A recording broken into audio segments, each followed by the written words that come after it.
మీరు అడుగులు ముందుకు వేస్తూ ఉన్నారు. ఖచ్చితంగా దీని మీద మీరు ఒక క్లారిటీ ఇవ్వాలి, దీని మీద మీరు ఎక్స్ప్లెయిన్ చేయాలి. ప్రజల్లో చర్చ జరుగుతుంది, అప్పుడు అదే చర్చ. నేను ఒక్కటే చెప్తా ఉన్నాను,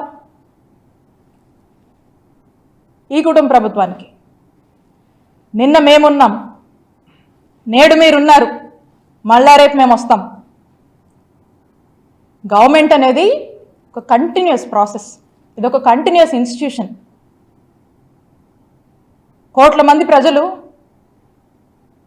ఎంతో ఆశతో ఈ రాష్ట్రంలోని ఎంతోమంది పేద ప్రజలు గవర్నమెంట్కి వాళ్ళ యొక్క అండ, వాళ్ళ యొక్క భరోసా కోసం, వాళ్ళ యొక్క సాయం కోసం ఎదురు చూస్తూ ఉంటారు. 70% పంచాయతీల్లో వాళ్ళే, అన్ని స్థానిక నగర పంచాయతీల్లో, మనకి అన్ని నగరపాలికలు, అన్ని సంస్థలు కూడా వాళ్ళే. అసలు విజయవాడలో ఉన్న మేయర్ ఏమైపోయి ఫస్ట్ సిటిజన్ అంటాం, మొదటి ప్రథమ పౌరుడు అంటాం కదా విజయవాడకి.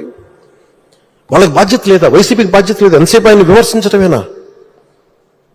నాకు అనిపించింది అసలు పంచాయతీలు కానీ స్థానిక సంస్థల్లో ఉండే వైసీపీ సభ్యులు కానీ ఏమైపోయారు? కష్టాలు వచ్చినప్పుడు అందరం కలిసి కట్టుగా ఉండాలి, కానీ తర్వాత కొట్టుకుందాం. ప్రజలు కష్టాలు ఉన్నప్పుడు అప్పుడే మాట పెట్టుకుంటాం.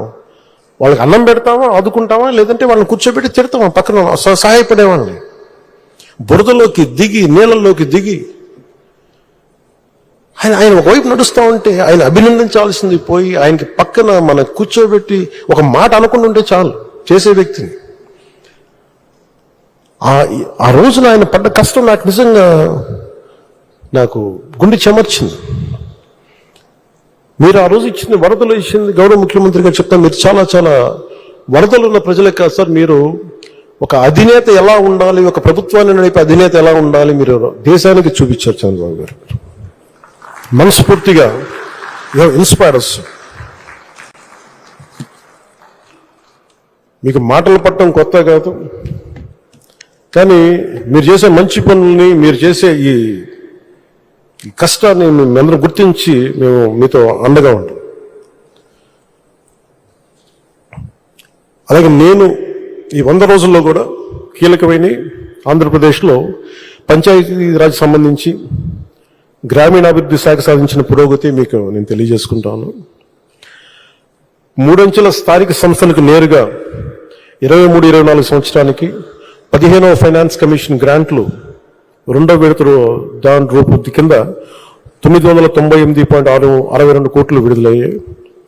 అదనంగా 24-25 ఆర్థిక సంవత్సరానికి ఒక 10 రోజుల క్రితమే తుఫాను ఆ సమయంలో 1076 కోట్ల ప్రతిపాదనలు సమర్పించబడ్డాయి. ఇందాక వస్తుంటేనే మెసేజ్ వచ్చింది, అది కూడా ఆమోదం పొందింది, ఈరోజు శాంక్షన్ కూడా అయింది. ఎందుకంటే మన గౌరవ సభ్యులందరూ మాట్లాడితే మనకి పంచాయతీలకు ఉంది అంటే, మీకు పంచాయతీ రాజ్ శాఖ తరఫున మీకు మాటిస్తున్నాం. నిధులు మెల్లిమెల్లిగా రావడం స్టార్ట్ అయినాయి. చంద్రబాబు గారు 10 సార్లు ఢిల్లీ వెళ్ళి మాట్లాడి ఆయన నాయకత్వ ప్రతిభతోటి, నరేంద్ర మోదీ గారి ఆశీస్సులతోటి ఆంధ్రప్రదేశ్ మెల్లిమెల్లిగా కోలుకోవడానికి ఆసరా ఉంది. దాంట్లో భాగంగానే ఈ రోజున పంచాయతీల్లో నిధులకి వస్తున్నాయి. గుంటల దగ్గర నుంచి రోడ్లు, కనెక్టింగ్ రోడ్స్, లేదంటే వాటర్, ఇవన్నీ కూడా మీకు చేయడానికి ముందుకు తీసుకెళ్తా ఉన్నాం.